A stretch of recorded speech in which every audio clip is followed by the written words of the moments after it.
Okay, ఈరోజు మనం ఒక చాలా చాలా ఆసక్తికరమైన కథ గురించి మాట్లాడుకుందాం. ఇందులో ఒక ప్రాచీన భవిష్యవాణి ఉంది, దానికి పూర్తి విరుద్ధంగా ఒక ఆధునిక గ్రామముంది. మరి ఈ రెండింటినీ కలిపి ఒక సిద్ధాంతం కూడా ఉంది. అదే కూర్మా నగర ప్రవచనం. అసలిదొక యుగాంతానికి సంకేతమా? ఏంటి కథ? కలియుగం ఈ పదం మనం వింటూనే ఉంటాం.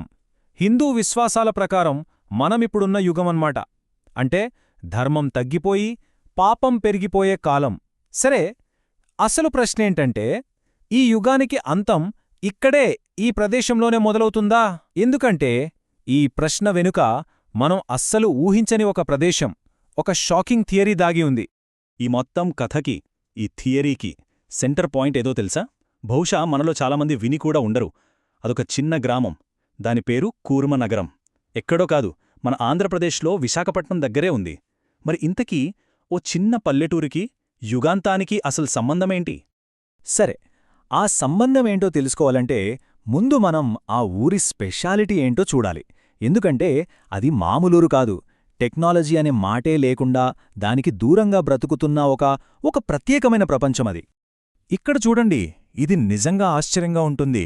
ఆ ఊరి ప్రజల లైఫ్ స్టైల్ ఎలా ఉంటుందంటే, అక్కడ కరెంటే లేదు, మరి స్మార్ట్ ఫోన్లు, ఇంటర్నెట్ ఇలాంటి టెక్నాలజీ ఊసే లేదు. అంతేకాదు, వాళ్ళు బయటి ప్రపంచంతో డబ్బుల కోసం ఏ లావాదేవీలు చెయ్యరు. అంతా స్వయం సమృద్ధి. అంటే వాళ్లకు కావాల్సినవి వాళ్లే పండించుకుంటారు. అయితే ఇన్ని లేనప్పుడు అసలు వాళ్ల రోజు ఎలా గడుస్తుంది? వాళ్ల జీవితం ఎలా నడుస్తుంది? వాళ్ళ జీవన విధానం మొత్తం కొన్ని ముఖ్యమైన సూత్రాల మీద, ఒక రకంగా చెప్పాలంటే కొన్ని స్తంభాల మీద ఆధారపడే ఉంది. అవి ప్రధానంగా మూడు.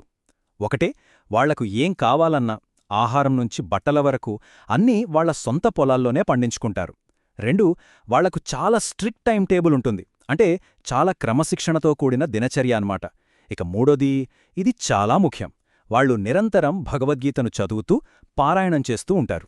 సో ఇలాంటి లైఫ్ స్టైల్ వల్ల ఆ గ్రామంలో ఎప్పుడూ ఒక రకమైన అపారమైన శాంతి, ప్రశాంతత ఉంటాయని మనకు సోర్స్ చెప్తోంది. కానీ ఇక్కడే అసలు ట్విస్ట్. ఈ ప్రశాంతతకు పూర్తి ఆపోజిట్లో ఉండబోతోంది మనమిప్పుడు చూడబోయే భవిష్యవాణి.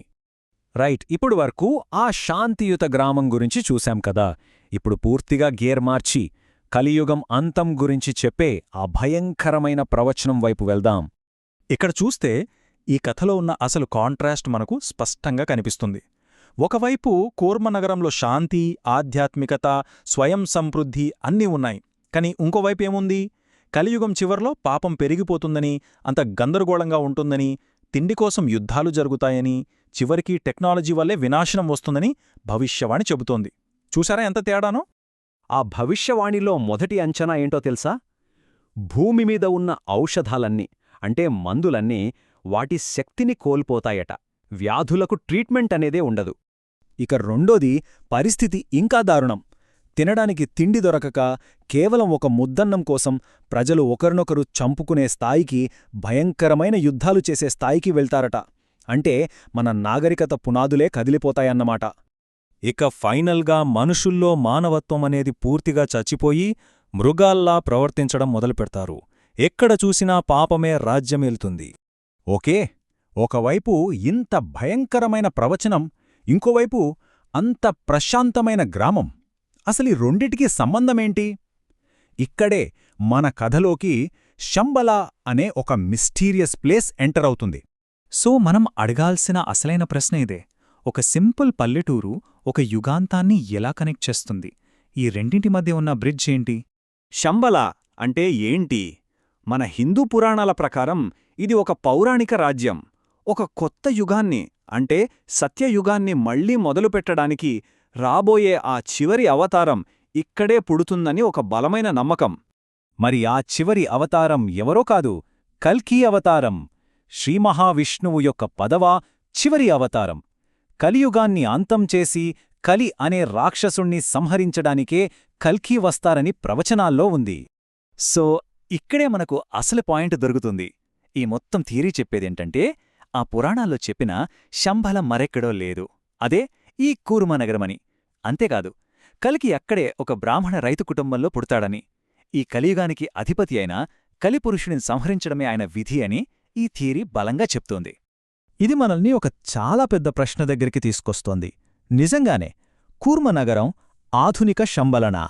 భవిష్యవాణిలో చెప్పినట్టు ఒక గొప్ప జననం కోసం ఆ గ్రామమంతా ఎదురుచూస్తోందా? ఈ థియరీ ప్రకారం చూస్తే ఒక విషయం చాలా క్లియర్గా ఉంది.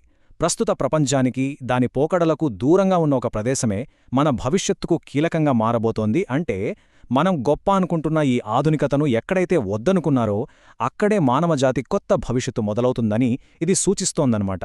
చివరిగా ఇది మనందర్నీ ఆలోచింపజేసే ఒక ప్రశ్నతో ముగుస్తుంది. ఒక యుగాన్ని, మానవ జాతిని కాపాడుకోవాలంటే మనం మళ్లీ మన మూలాల్లోకి, మన పాత జీవన విధానంలోకి వెళ్ళిపోవాలా? మన భవిష్యత్తు నిజంగా మన గతం మీద ఆధారపడుందా? ఆలోచించాల్సిన విషయమే గదా.